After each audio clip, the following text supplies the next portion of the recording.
Bonjour et bienvenue dans Initiative Expat. Je suis Jérémy Michel et ensemble, nous allons mettre en lumière des expatriés engagés et leurs projets réalisés pour les Français de l'étranger.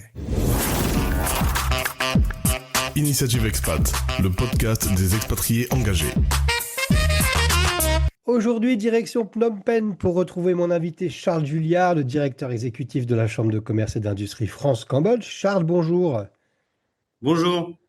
Avant de parler des activités de la CCI, moi je suis toujours un peu curieux sur le parcours de nos invités expatriés. Qu'est-ce qui vous a conduit, Charles, à vous installer au Cambodge après, je crois, avoir fait des études en France? Alors, je suis tombé amoureux du Cambodge lors d'un voyage il y a quelques années. Alors, le problème du Cambodge, c'est quand on arrive, on l'aime ou on l'aime pas. Pour le coup, moi, je suis tombé réellement fou amoureux. J'ai eu envie de tout plaquer en France pour m'installer dans le royaume. Ah ben ça c'est génial, ça me plaît. Et vous êtes aujourd'hui le directeur exécutif de la Chambre de commerce et d'industrie France-Cambodge. Comment formuleriez-vous en une phrase la mission de votre structure pour celles et ceux qui ne la connaîtraient pas? Alors, la CCI France-Cambodge, c'est une organisation au service du développement économique franco-cambodgien. Et quels sont les membres et nous partagez aussi les activités que vous leur proposez?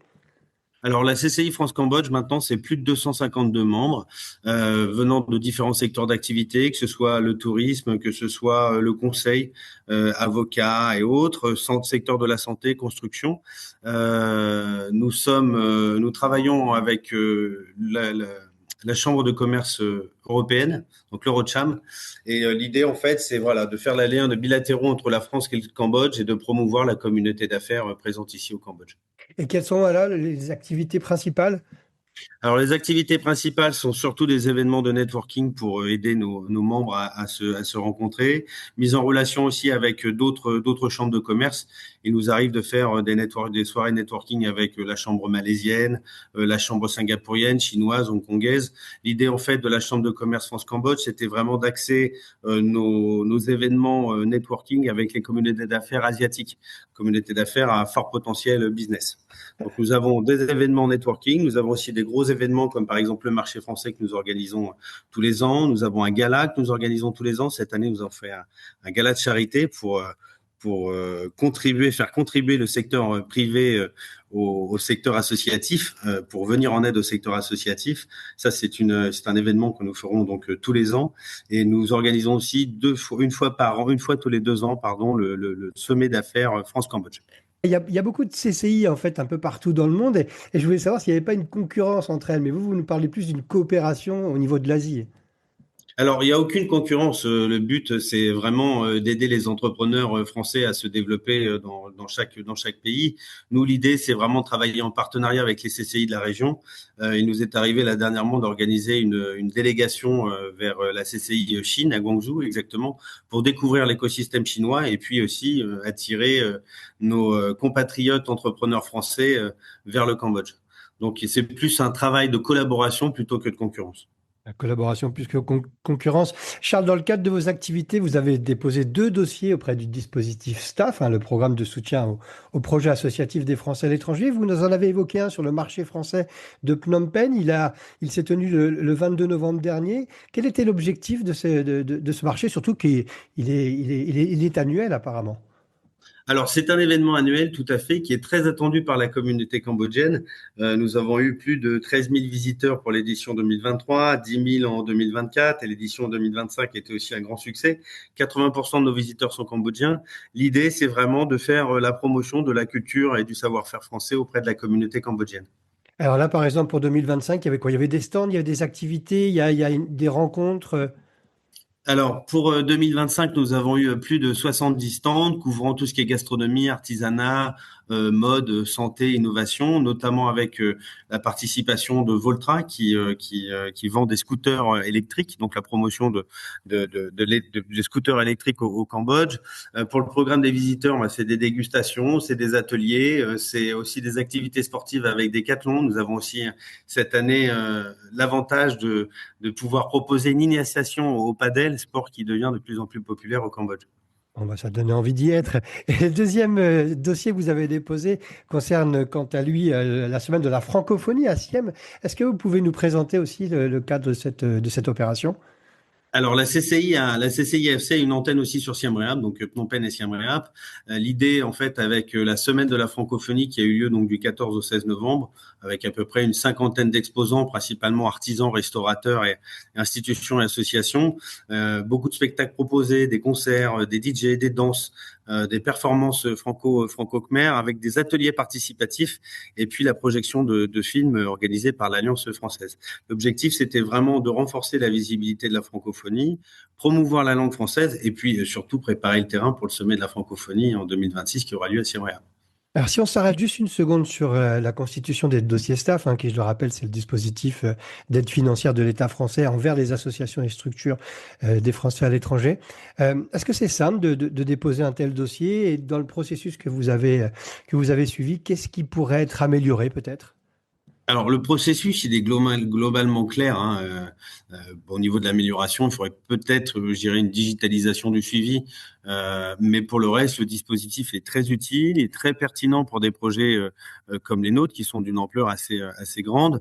Et puis, cette aide, elle constitue surtout un levier pour soutenir des initiatives qui sont à fort impact culturel ou économique ou même social à l'étranger.